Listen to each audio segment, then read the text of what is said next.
जय श्री राम, जय श्री राधे। कैसे हैं आप सब? स्वागत है आपका अपने चैनल एस्ट्रो थिंकर विक्रम में। आज हम चर्चा करेंगे केतु ग्रह के विषय में और जानेंगे कि केतु सभी भावों में क्या क्या रिजल्ट देते हैं। तो वीडियो को शुरू करते हैं। सबसे पहले थोड़ा सा हम केतु के बारे में बेसिक जानकारी समझ लेते हैं। केतु ग्रह को ये कहा जाता है कि केतु मंगल के जैसा परिणाम देता है, मंगल के जैसा एक्ट करता है, और राहु शनि जैसा।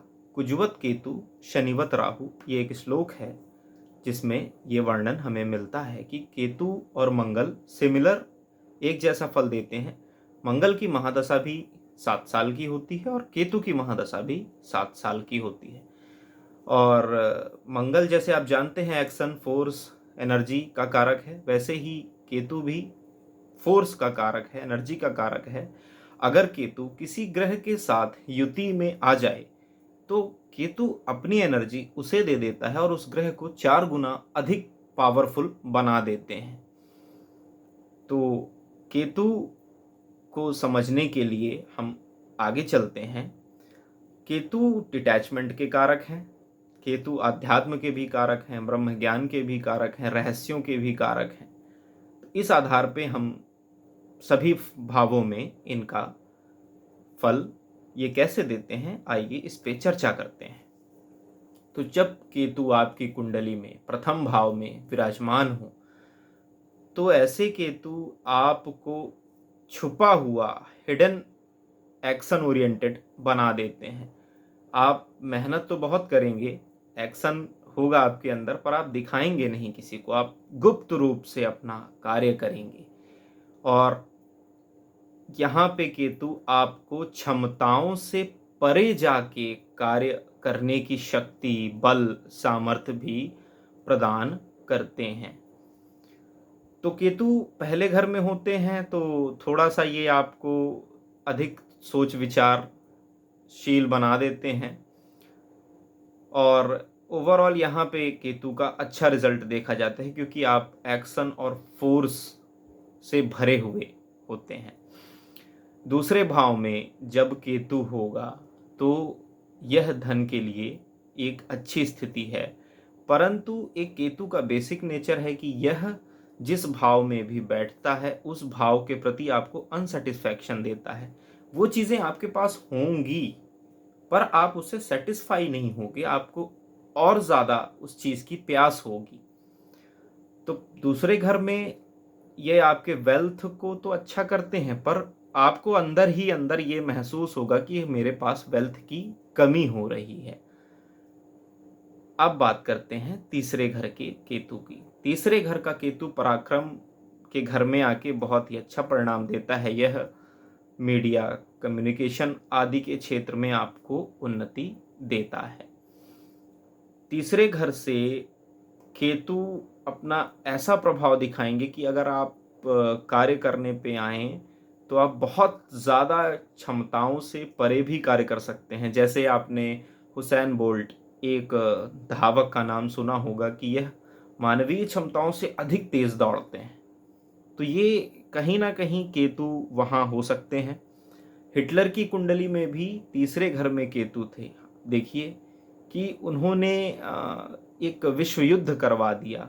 इतनी एनर्जी अपने देश के लिए, समाज के लिए, एक पागलपन, एक प्यास, उसी प्यास ने उनको इतना बड़ा तानाशाह बनाया। अब बात करते हैं चौथे घर के केतु की। चौथे घर का केतु आपको थोड़ा सा माता के सुख में कमी कर सकता है, घर परिवार के सुख में कमी कर सकता है, परंतु यह केतु आपके प्रोफेशनल लाइफ के लिए अच्छा होता है। आपको पास भूमि होगी, लग्जरी होगी, कंफर्ट होगा, वाहन होगा, बट फिर भी आप उससे सेटिस्फाई नहीं रहेंगे, आपको लगेगा कुछ कमी है। तो ये अनसेटिस्फैक्शन आपको अपने परिवार की तरफ से आपकी मानसिक शांति को कम करके भी कर सकता है। तो अगर चौथे घर में केतु है आपका तो हो सकता है आपकी मानसिक स्थिति में थोड़ा सा आपको कहीं ना कहीं अशांति का अनुभव हो सकता है।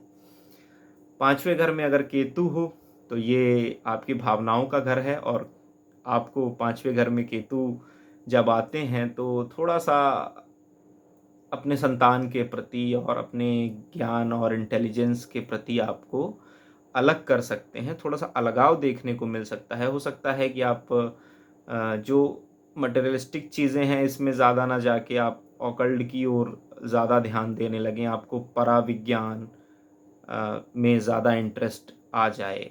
तो यहाँ पे केतु आपको एक तीव्र बुद्धि और एक्शन ओरिएंटेड बुद्धि भी देते हैं। आप अपना जो वर्क है, जो आप दिमाग से करेंगे, वो बहुत शांत रह के करेंगे। आपको आपका वर्क किसी को दिखाई नहीं देगा, पर आप निरंतर अपने कार्य में लगे रहेंगे। अगर केतु यहाँ निगेटिव है तो फिर ये आपके इंटेलिजेंस और इमोशंस को बहुत डिस्टर्ब कर सकता है। अब बात करते हैं 6वें घर पे। 6वें घर में अगर केतु हो तो ये आपको प्रबल शत्रुहंता बनाता है। आपके रोग, आपके ऋण, आपके दुश्मनों से हमेशा आपको प्रोटेक्ट करके रखता है। कभी आपको किसी तरह की इन चीज़ों से परेशानी नहीं होती है। जैसे 6वां घर सर्विस का घर है, तो सर्विस के प्रति आप थोड़ा-सा लापरवाह हो सकते हैं। थोड़ा-सा रोगों का भी घर है, तो कुछ ये गले के इन्फेक्शन के रोग भी आपको दे सकते हैं, कान से संबंधी दिक्कत भी दे सकते हैं। पर ओवरऑल ये एक केतु की अच्छी स्थिति मानी जाती है 6वें घर में। आध्यात्म में भी उन्नति यहाँ से ये प्रदान करते हैं। 7वें घर में अगर केतु हो, ये पत्नी और बिजनेस और पार्टनर का हाउस है, तो कहीं ना कहीं आपको हो सकता है कि अपने कस्टमर से, अपने बिजनेस से, अपनी पत्नी से अनसेटिस्फैक्शन महसूस होगा। पर ऐसा नहीं है कि ये आपको सुख नहीं देते हैं, उस घर का सुख देते हैं, पर अनसेटिस्फाई भी रखते हैं। कहीं ना कहीं आपको ये महसूस होगा कि मेरी पत्नी जैसा मैं चाहता था मेरे अकॉर्डिंग नहीं है। मेरा बिज़नेस मेरे अकॉर्डिंग नहीं चल रहा है, शायद मैं और ज़्यादा प्रॉफ़िट ले सकता था और ज़्यादा अच्छा कर सकता था। पर ये चीज़ आपको जब आपके अंदर किसी चीज़ की प्यास होती है तो आप उसे और ज़्यादा एफ़र्ट करते हैं। तो केतु आपसे यही कहता है कि आप उस घर से रिलेटेड और अच्छे एफ़र्ट्स करें। 8वें घर में अगर केतु हो तो ये आपको अचानक धन लाभ भी करवा सकते हैं, आपको तंत्र मंत्र आदि चीज़ों में इंटरेस्ट भी दे सकते हैं, ध्यान साधना में भी इंटरेस्ट दे सकते हैं, और आपको परेशानियों से भी बचाते हैं। आप अपने जैसे आयु का घर है ये, परेशानियों का घर है, तो यहाँ पे केतु बैठ के उन चीज़ों को प्रोटेक्ट करते हैं। तो 8वें घर के केतु को अच्छा माना जाता है।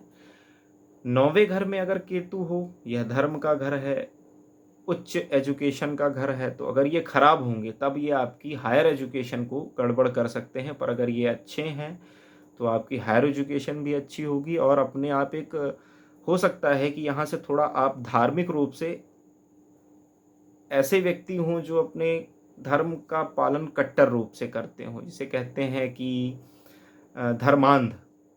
तो धर्मांध ना हो, ध्यान रखें। अगर आपका केतु 9वें घर में है तो आपको ये धर्म के प्रति इतनी ज़्यादा रुचि पैदा कर सकता है कि आपको अन्य चीज़ों का भान भी ना रहे। क्योंकि केतु ऐसा ग्रह है कि जिस भी भाव में ये जाएगा उस भाव से आपको डिटैच करने की कोशिश ज़रूर करेगा। तो आप धर्म को लेके गलत डेफिनेशन बना के, और आप जैसे आप देखा होगा हमारे यहाँ आए दिन बहुत से मैटर्स होते रहते हैं कि धर्म को लेके यहाँ विवाद हो गया, यहाँ पे सामाजिक समरसता का हनन हो गया। इन सब चीज़ों में भी आपको केतु इन्वॉल्व कर सकता है। अगर 9th हाउस में पॉजिटिव है तो ये बहुत अच्छा है। आप अपने बहुत अच्छे से धर्म का पालन करेंगे, आपका भाग्य भी आपका अच्छा साथ देगा। तो अब बात करते हैं 10वें घर की केतु की। 10वां घर प्रोफेशन का घर है, 10वां घर आपके कैरियर का है, कर्म का है, मेहनत का है। तो कई बार यहाँ पे बैठा केतु आपको कर्म से ही विमुख कर सकता है, अलग कर सकता है। आपका मन ही नहीं करेगा किसी कार्य को करने का। आप लग्ज़री और कंफर्ट चाहेंगे, फिर उसके लिए आपको परिश्रम ना करना पड़े। पर अगर केतु यहाँ पे है और पॉजिटिव है तो आप वो कर्म कर सकते हैं जो अन्य व्यक्ति करने में समर्थ भी ना हो। देखिए, मंगल अगर करवाता है कर्म तो बहुत तेज करवाता है, एक्शन तुरंत उस कार्य को आप करते हैं त्वरित रूप से। पर केतु जब करवाता है तो त्वरित भी करवाता है और आपको उस कार्य में लंबे समय तक टिकने की प्रेरणा भी देता है। तो 10वें घर का केतु है अगर, तो आप निरंतर कर्म करें, इससे आपको बहुत फ़ायदा होगा। और यहाँ की स्थिति भी ऐसी है कि आप जितना कर्म करेंगे, आप अपने कर्म से ही सैटिस्फाई नहीं होंगे। या तो आप करेंगे नहीं, और या तो अगर आप करने लगेंगे तो आप करते ही जाएंगे, आपको लगेगा कि मैंने कुछ किया ही नहीं। शायद यही चीज़ है जो आपको बहुत आगे भी ले जा सकती है, जीवन में उन्नति भी करवाती है। 11वें घर में अगर केतु हो तो आपकी डिज़ायर्स चाहे जितनी भी फुलफिल आप कर लें उसे, आप उससे हमेशा अनसेटिस्फाई रहेंगे। आप चाहेंगे मेरे पास बहुत कुछ हो, बहुत कुछ, ह्यूज मात्रा में आपकी चाहत होगी। आप चाहे पैसे कमाने की सोचें, या आप किसी भी भौतिक वस्तु को सोचें, या आध्यात्मिक वस्तु की प्राप्ति की आपकी इच्छा है, आपकी आत्मज्ञान पाने की इच्छा है, तो वहाँ भी आप सेटिस्फाई नहीं होंगे। आप और चाहेंगे और चाहेंगे। बट अगर यही केतु अच्छा होगा तो कई बार आपको अपनी डिज़ायर से डिटैच कर देगा। तो ये भी एक एस्पेक्ट होता है इसका। 12वें घर में अगर केतु हो तो ये मोक्ष का कारक है। 12वें घर में बैठे केतु को अगर गुरु चंद्रमा का सपोर्ट मिल जाए तो यह केतु आपको मोक्ष भी दिला सकते हैं, ब्रह्म ज्ञान भी दिला सकते हैं, आत्मज्ञान भी दिला सकते हैं।